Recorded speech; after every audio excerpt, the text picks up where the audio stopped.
Une découverte inédite, quoique controversée, fait la une des journaux du monde entier et lève le voile sur un mystère millénaire. Depuis plus de 400-500 ans, les énigmatiques Anunnaki occupent une place prépondérante dans les mythes, légendes et textes anciens de Mésopotamie. Ces êtres mystérieux seraient descendus du ciel pour façonner le destin de l'humanité.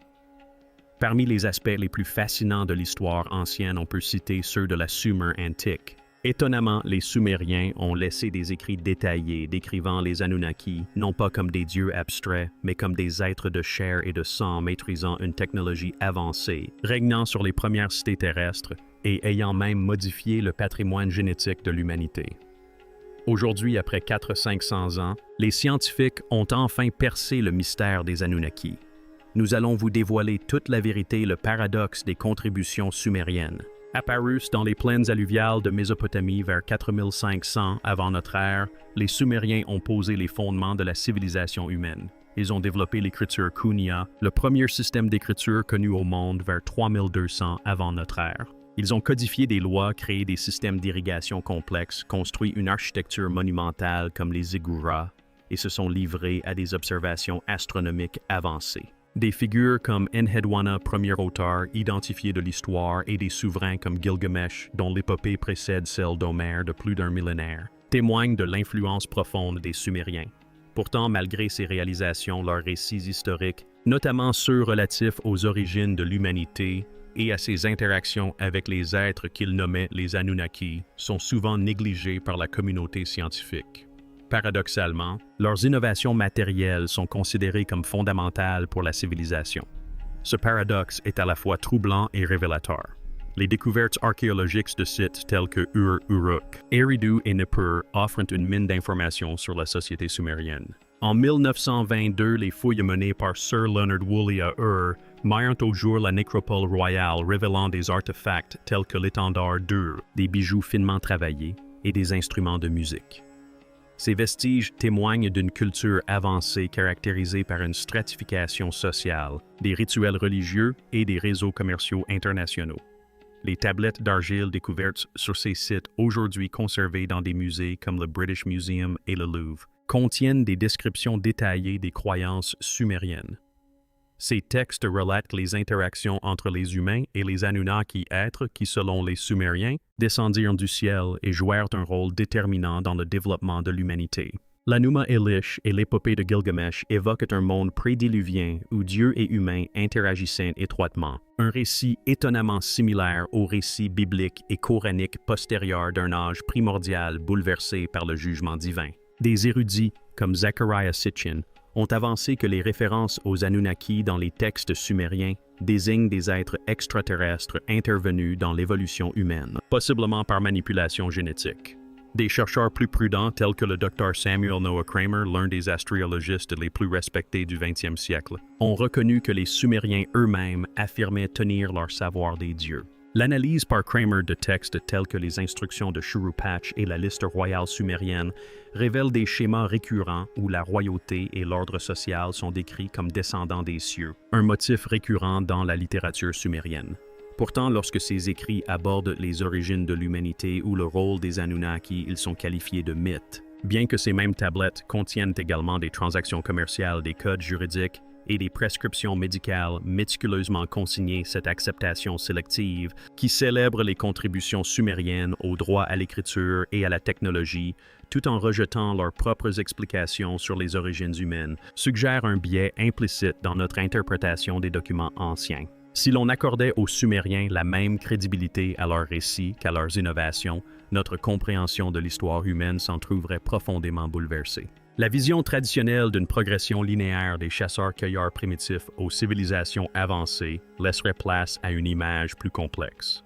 Des études génétiques récentes, comme celles des Dr Robert Shaw et David Reich, ont révélé des complexités dans l'ascendance humaine, suggérant des métissages et une diversité génétique qui ne correspondent pas entièrement à la chronologie conventionnelle de l'évolution humaine. Ces études remettent en question le récit simpliste d'un développement humain linéaire. De plus, des découvertes comme les Göbekli en Turquie actuelle, datées d'environ 9600 avant notre ère, repoussent de plusieurs milliers d'années la chronologie des activités humaines avancées, la faisant concorder davantage avec les récits sumériens et autres récits antiques.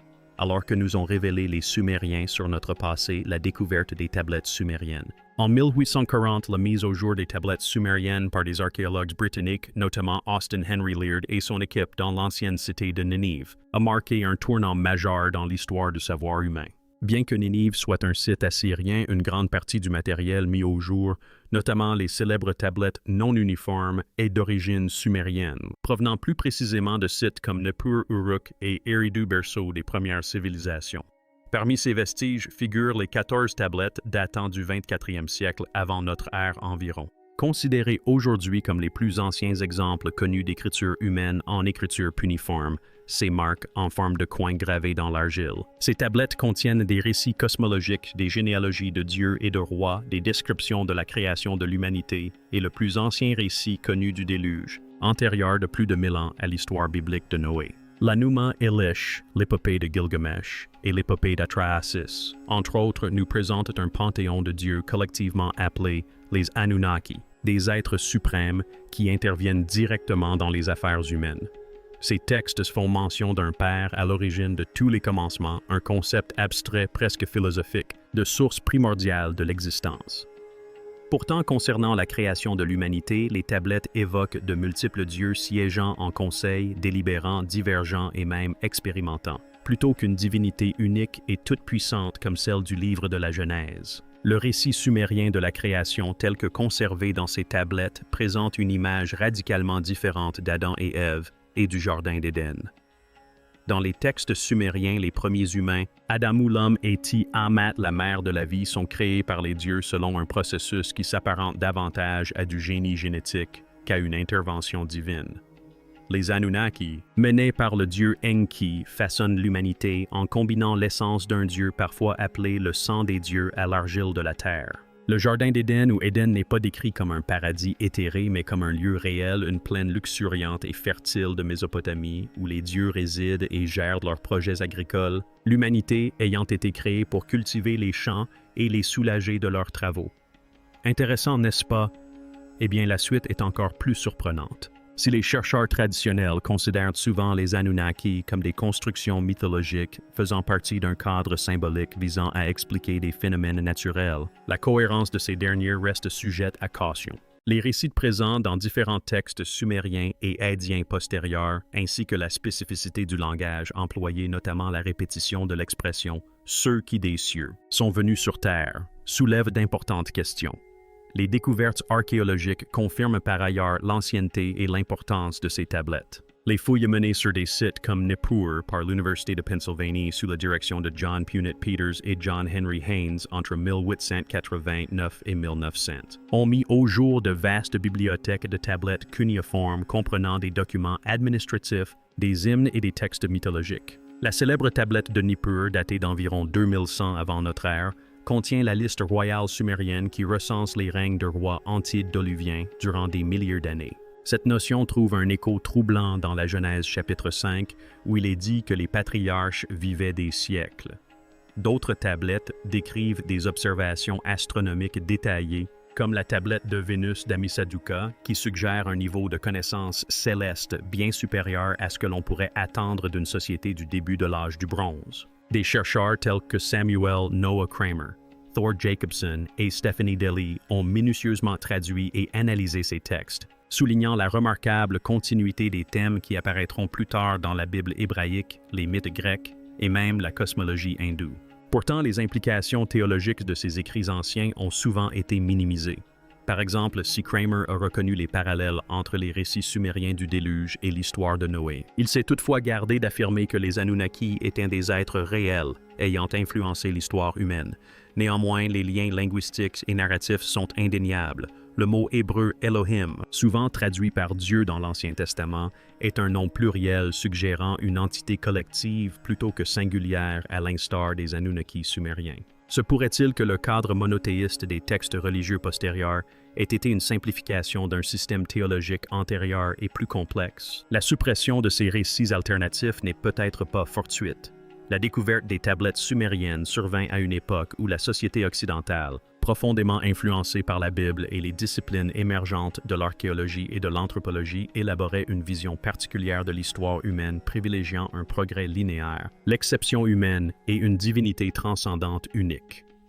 Dès lors que savons-nous de ces êtres suprêmes des Anunnaki et de l'histoire des origines de l'humanité? D'après les tablettes sumériennes, notamment l'Enuma Elish et l'épopée d'Atra-Assis, les Anunnaki n'étaient pas de simples divinités au sens mythologique du terme, mais un groupe d'êtres puissants et technologiquement avancés descendus sur Terre depuis une planète lointaine nommée Nibiru. Leur arrivée, traditionnellement datée d'environ 445 ans, marque un tournant décisif dans la chronologie mythologique de l'humanité. Le terme sumérien Anunnaki se traduit approximativement par ceux qui sont venus du ciel sur la terre et dans les textes. Ils sont dépeints comme une assemblée collective de dieux dirigés par des figures telles qu'Anu, le dieu du ciel, et roi du conseil des Anunnaki. Enlil, seigneur de l'air, et Enki, dieu des eaux et de la sagesse, sont souvent dépeints comme les bienfaiteurs de l'humanité. Selon les interprétations de Zecharia Sitchin, dont l'ouvrage de 1976, La 12 et planètes, a popularisé la théorie de Nibiru, la planète d'origine des Anunnaki serait Nibiru, un corps céleste lointain de notre système solaire.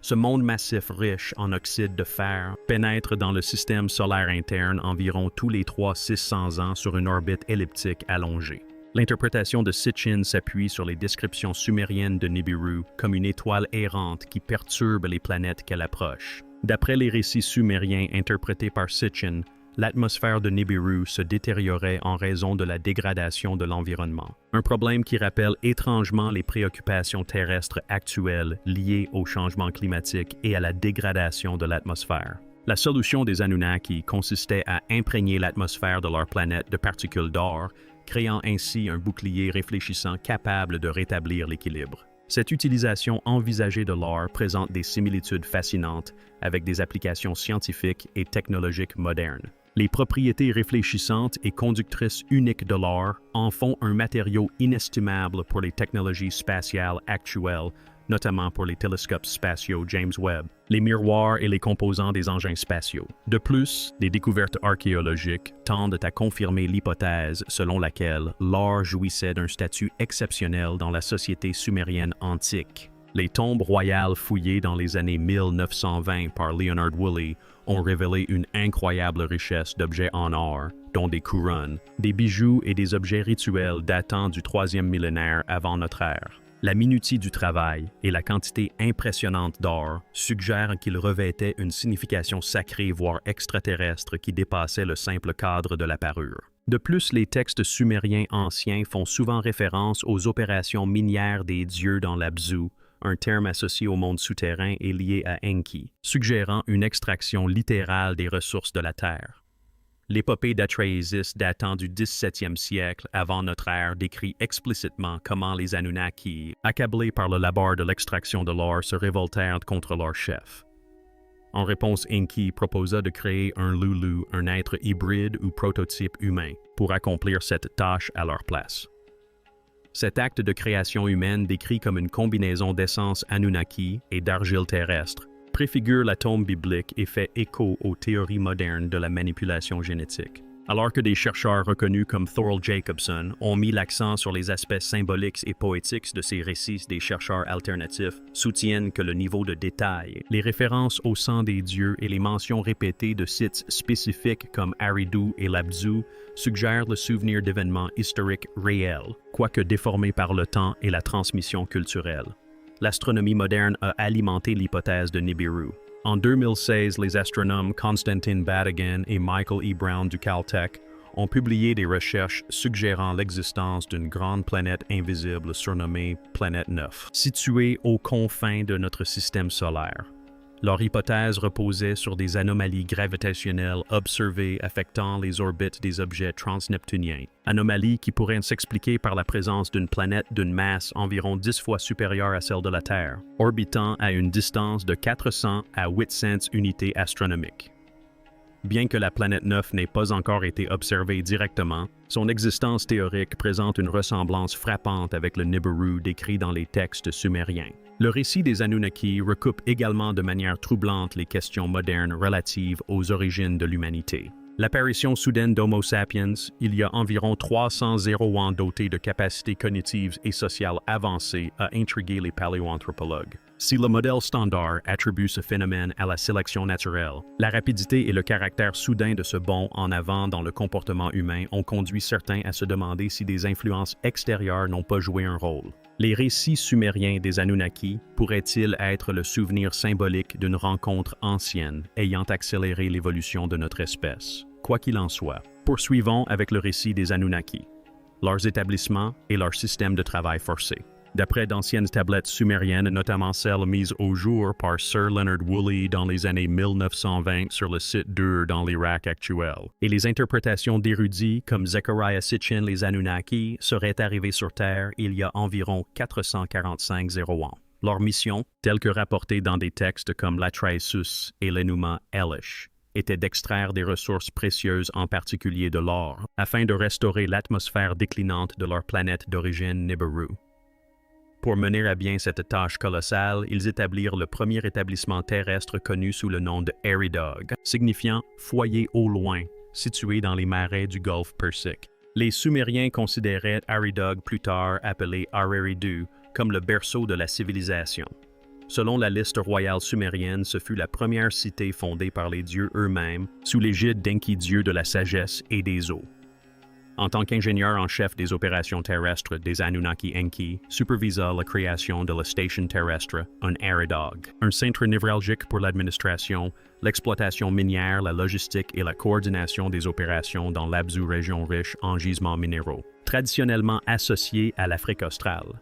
La légende raconte que tandis que les Anunnaki supervisaient ce projet d'envergure, ils employaient une main-d'œuvre extraterrestre servile, les Igigi. Souvent décrits dans les textes comme de jeunes dieux ou des serviteurs divins, les Igigi étaient chargés des travaux ardus de creusement de canaux, d'exploitation minière et d'entretien des infrastructures. Leur labeur était immense. La Tracis relate comment les Igi, accablés par un labeur incessant, finirent par se rebeller contre leur suzerain Anunnaki il y a environ 300 ans. Cette insurrection, connue sous le nom de Révolte des Igi, culmina en un affrontement dramatique où les Igi incendièrent leurs outils, encerclèrent la demeure d'Enlil à Nippur et exigèrent la fin de leur souffrance. Face à la perte de la main-d'œuvre indispensable à la mission des Anunnaki, Enki proposa la création d'un nouvel être façonné par génie génétique destiné à les remplacer. Les textes sumériens, notamment l'Atrahasis, décrivent cet événement avec une profonde vénération. Les dieux se réunirent dans l'Abzu, où Enki et la déesse de la naissance Ninhurug, également appelée Mami, menèrent une expérience biologique. Ils prélevèrent de l'essence interprétée par Sitchin comme du matériel génétique d'un Anunnaki, la mêlèrent à l'argile de la terre symbolisant l'Homo erectus, l'hominidé indigène, et créèrent ainsi un hybride, le Lulu Amalu ou travailleur mixte. Cet être, l'Adamu, devint le prototype de l'homme moderne, et le terme Adamu résonne de façon frappante avec l'atome hébreu. Les preuves archéologiques apportent un soutien subtil, mais convaincant à ces récits. La découverte du site d'Aridus datant du 6e millénaire avant notre ère révèle un plan urbain avancé, des systèmes d'irrigation sophistiqués et des signes d'organisation du travail bien avant l'invention supposée de l'écriture en 3200 avant notre ère.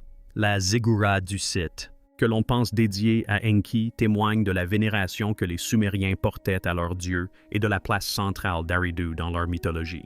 De plus, des études génétiques, comme celles menées sur l'hypothèse de l'Ève mitochondriale, ont mis en évidence un goulot d'étranglement soudain et relativement récent dans l'ascendance humaine, suggérant un événement unique qui a remodelé le génome humain. Les indices linguistiques présents dans les langues anciennes confortent cette interprétation. Le mot sumérien pour Kult Avod signifie littéralement « œuvrer pour ».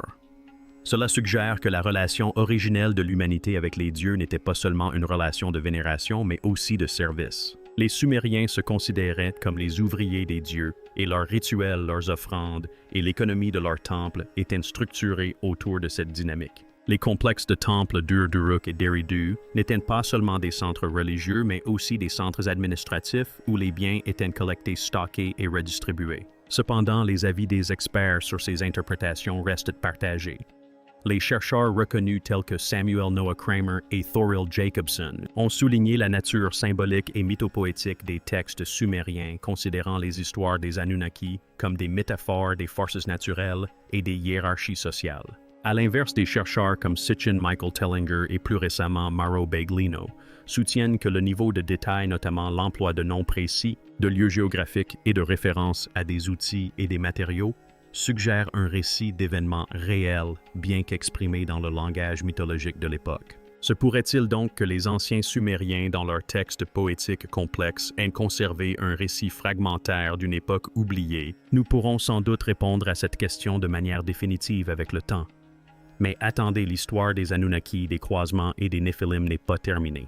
Selon d'anciens textes mésopotamiens comme l'épopée de Gilgamesh et le livre des géants, la fusion des lignées des Anunnaki et des humains a commencé après l'apparition des premiers Homo sapiens, conçus comme main-d'œuvre. Lorsque les Anunnaki, en particulier ceux de haut rang, commencèrent à prendre des femmes humaines pour compagnes, leur progéniture, les Néphilim géants antiques, naquit d'un mélange de gènes célestes et terrestres.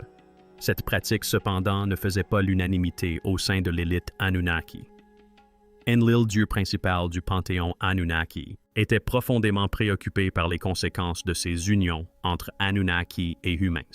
Enki, dieu de la sagesse et créateur de l'humanité, avait quant à lui préconisé l'hybridation qui donna naissance à l'Homo sapiens destiné à servir de main-d'œuvre. Enlil considérait les unions qui avaient donné naissance aux Néphilim comme une déviation dangereuse. Les Néphilim, décrits dans la Genèse comme des hommes puissants et renommés de l'Antiquité, symbolisaient une puissance naissante susceptible de menacer l'ordre cosmique établi et, plus important encore, la survie de Nibiru, la planète d'origine des Anunnaki.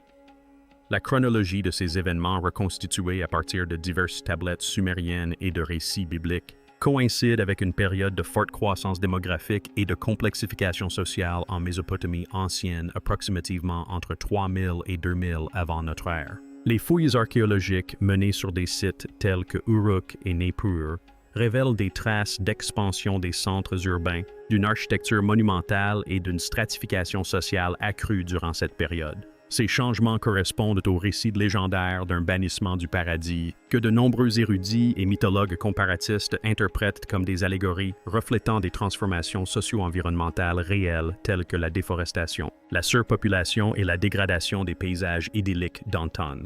Les enfants des Anunnaki et des humains étaient appelés Néphilim. L'étymologie de ce terme provient de l'hébreu et signifie « tomber ». Certains l'interprètent comme désignant les déchus ou ceux qui entraînent la chute d'autrui. Cette dualité traduit leur statut ambigu à la fois divin et mortel. La liste royale sumérienne, un document ancien relatant les règnes des premiers rois, mentionne des souverains dont la longévité dépasse largement celle de l'homme moderne, ce qui, selon certains experts, pourrait refléter la mémoire de ces géants hybrides. Par exemple, le roi antidoluvien Alulim, qui aurait régné sur Eridu pendant 2800 ans, est souvent cité comme symbole de l'époque des Néphilim. La découverte de tablettes sumériennes et aadiennes au milieu du 9e et au début du 20e siècle sur des sites comme Tel el-Mukayyar et Nippur a révélé des fragments d'épopées tels que l'Enuma Elish et l'Atrahasis, qui mettent au jour une lutte cosmique entre Enlil et Enki pour la place de l'humanité dans l'univers. Enlil, opposé aux Néphilim et à l'hybridation entre les Anunnaki et les humains, considérait ces unions comme une menace pour l'équilibre des pouvoirs et cherchait à empêcher les humains de devenir trop puissants ou indépendants. Cette angoisse pourrait expliquer sa décision de déclencher le déluge, une réinitialisation radicale visant à freiner la prolifération humaine et à rétablir le contrôle des Anunnaki.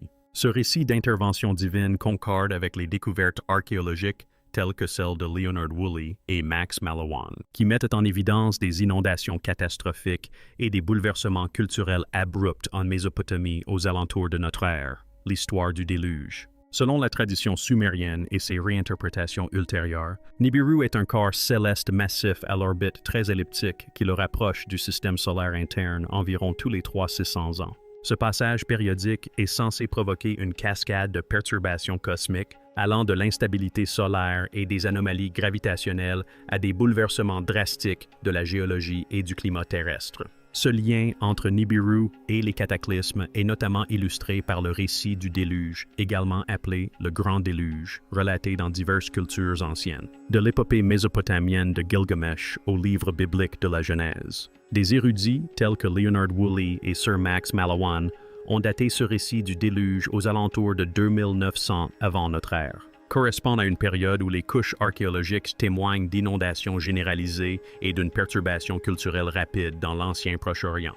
D'anciens avertissements concernant le déluge sont décrits avec précision dans des textes sumériens et akkadiens plus tardifs, où des observations astronomiques enregistrent des anomalies solaires telles qu'une augmentation des taches solaires des éruptions solaires et une activité magnétique erratique. Ces changements, que l'on pense avoir précédé l'arrivée de Nibiru, ont provoqué un affaiblissement du champ magnétique terrestre, entraînant une hausse des températures mondiales et la fonte des calottes glaciaires polaires. Des preuves géologiques corroborent ces affirmations. Des carottes de glace prélevées au Groenland et en Antarctique révèlent des fluctuations climatiques abruptes et des pics de poussières atmosphériques et de rayonnements datant approximativement de la même époque. Ces changements environnementaux auraient déclenché une montée du niveau de la mer et des inondations catastrophiques, offrant ainsi une explication plausible au mythe du déluge. Enlil, l'une des principales divinités Anunnaki, décida de déclencher le déluge pour contrôler la population. Son but était d'anéantir les humains corrompus et rebelles. Selon l'épopée sumérienne d'Atrasis, Enlil, exaspéré par le tumulte et la rébellion des hommes, chercha à les réduire au silence par le déluge. Cependant, d'autres Anunnaki, dont Enki, éprouvèrent de la compassion pour les humains et conseillèrent au héros Atrahasis, à l'instar du Noé biblique, de construire une arche. Cela ne vous rappelle rien. Les recherches scientifiques modernes ont tenté de corréler ces descriptions anciennes avec des phénomènes mesurables. Par exemple, l'idée de basculement polaire où les pôles magnétiques, voire physiques de la Terre subissent des changements soudains trouve un certain écho dans les études paléomagnétiques. Ces études révèlent des épisodes d'inversion et d'excursion géomagnétique durant lesquels les pôles magnétiques dévient significativement ou s'inversent temporairement. L'un de ces événements, l'excursion de Lesham il y a environ 41 ans, bien qu'antérieure au cycle de Nibiru, démontre que le champ magnétique terrestre n'est pas statique et peut subir des variations rapides aux conséquences climatiques et biologiques importantes. L'instabilité solaire liée à l'approche de Nibiru trouve également un écho dans la physique solaire moderne. Les chercheurs ont observé des cycles de maxima et de minima solaires accompagnés d'une activité solaire accrue, d'éruptions solaires et d'éjections de masse coronale susceptibles d'affecter la magnétosphère et le climat terrestre. Les astronomes de l'Antiquité, notamment ceux de Babylone et plus tard ceux de la Grèce classique, ont méticuleusement consigné ces phénomènes. Les conséquences catastrophiques des tempêtes solaires, telles que les perturbations des réseaux électriques et l'exposition accrue aux radiations, offrent un parallèle moderne avec les craintes antiques liées à l'arrivée de Nibiru. Les suites du déluge ont également profondément marqué la culture et la mythologie humaine. La reconstruction de la civilisation après le cataclysme a donné naissance à de nouveaux ordres sociaux, de nouvelles pratiques religieuses et des innovations architecturales. Par exemple, l'essor des ziggourats en Mésopotamie symbolisait la tentative des hommes de renouer avec le divin et de regagner sa faveur après la dévastation du déluge. Ces structures monumentales étaient dédiées à l'apaisement des dieux, garantissant ainsi leur protection continue. Cette période a également vu la codification de lois et de systèmes administratifs tels que le Code d'Ornamu, visant à rétablir l'ordre et la justice après les bouleversements sociaux causés par le déluge. Quoi qu'il en soit, le déluge peut être perçu comme bien plus qu'un simple récit de colère divine. D'anciens avertissements concernant des anomalies solaires, des variations magnétiques et la fonte des calottes glaciaires trouvent un écho dans les découvertes scientifiques modernes. Si les actions des Anunnaki reflètent des préoccupations ancestrales liées à l'équilibre, à la maîtrise et à la survie, la force persistante de ces récits nous invite à repenser la place de l'humanité dans un univers façonné par des forces visibles et invisibles. L'impact sur l'histoire humaine. Les récits sumériens des origines humaines présentent une narration radicalement différente de l'histoire officielle et des traditions religieuses, remettant en question les hypothèses fondamentales concernant les débuts, le développement et la relation de l'humanité avec le divin. Cette vision du monde redéfinit non seulement la place de l'humanité dans l'ordre cosmique, mais conteste également le récit scientifique conventionnel selon lequel les humains seraient apparus uniquement par sélection naturelle et mutation aléatoire sur des millions d'années. L'anthropologie et la biologie évolutionniste dominante présentent un modèle gradualiste étayé par des preuves fossiles telles que la découverte d'Australopithecus afarensis ou Lucy, datée d'environ 3 millions d'années, et l'évolution subséquente d'Homo habilis et d'Homo erectus. Pourtant, les textes sumériens suggèrent un bond soudain en matière de complexité et d'intelligence coïncidant avec l'intervention des Anunnaki, des découvertes archéologiques, comme des techniques métallurgiques avancées et une planification urbaine primitive dans des cités sumériennes telles qu'Uruk et Eridu, datées d'environ 3500 avant notre ère, laissent entrevoir une transmission de connaissances dépassant le cadre d'un développement purement autochtone. Ces avancées technologiques comprennent les systèmes d'irrigation, la roue l'écriture et des structures de gouvernance sophistiquées, que les Sumériens attribuaient toutes à la générosité de leur dieu. Les tablettes sumériennes complexifient davantage les récits religieux traditionnels.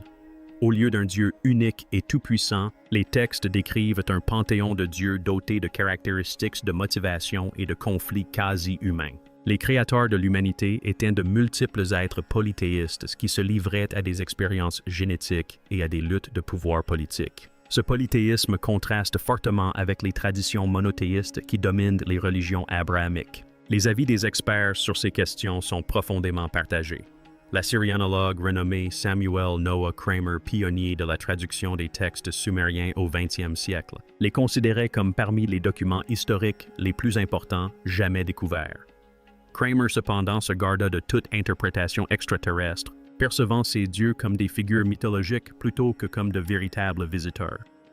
À l'inverse, Zecharia Sitchin, auteur et chercheur qui a popularisé le récit des Anunnaki dans des ouvrages tels que La 12 et Planète, publié en 1976, défendait avec vigueur une interprétation littérale de ces êtres les présentant comme d'anciens astronautes ayant manipulé génétiquement l'humanité. Les travaux de Sitchin ont suscité un important débat culturel et académique sur les savoirs anciens et leurs implications possibles. Les découvertes archéologiques apportent un soutien certes indirect, mais intrigant à l'hypothèse de connaissances avancées et d'influences extérieures dans l'histoire humaine primitive. La précision avec laquelle les Sumériens ont construit leurs ziggourats, leurs temples et leurs canaux d'irrigation témoignent d'une ingénierie sophistiquée qui exigeait des compétences avancées en mathématiques et en astronomie. L'invention sumérienne de l'écriture cunéiforme, l'une des plus anciennes écritures au monde, a permis une tenue de registres détaillés et une administration complexe. Ce progrès intellectuel, conjugué à des artefacts tels que l'étendard dur et les premiers sauts cylindres, suggère une civilisation qui valorisait l'ordre, la technologie et le savoir. Des qualités qui pourraient, si le récit sumérien est exact, être des vestiges de la guidance des Anunnaki. Par ailleurs, la génétique moderne fournit parfois des indices prometteurs en faveur des théories d'hybridation.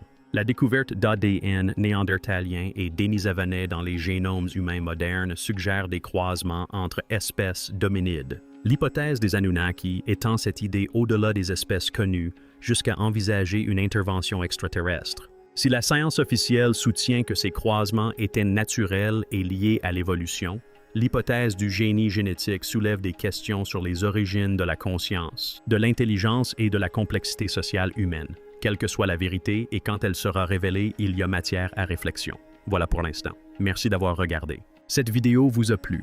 Si oui, n'hésitez pas à la liker, à laisser un commentaire et à vous abonner pour ne manquer aucune de nos prochaines vidéos. Et surtout, ne ratez pas cette vidéo que vous avez sous les yeux, elle est vraiment incroyable.